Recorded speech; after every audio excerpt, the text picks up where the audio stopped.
du tout présente. Elle était au Matignon avec son copain. Elle était certes dans la même soirée que nous.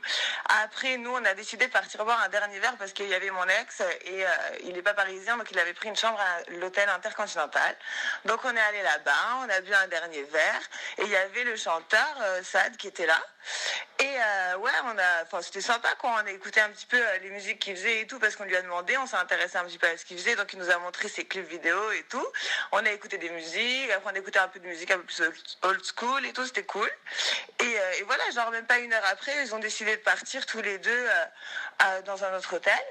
Et voilà, ils étaient mignons.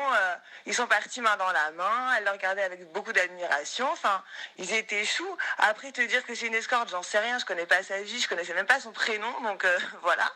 Mais ouais, non, ils étaient mignons, quoi. Après, ils se sont pas embrassés devant nous ni rien, tu vois. Mais ouais, ça se voyait qu'ils se plaisaient, quoi.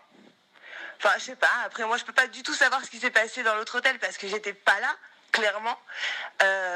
Mais enfin, je sais pas.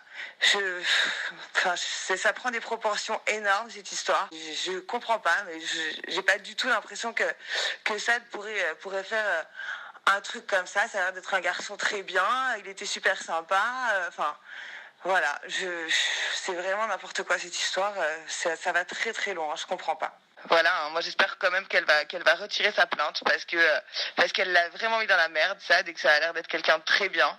Et voilà, j'espère qu'elle retirera sa plainte.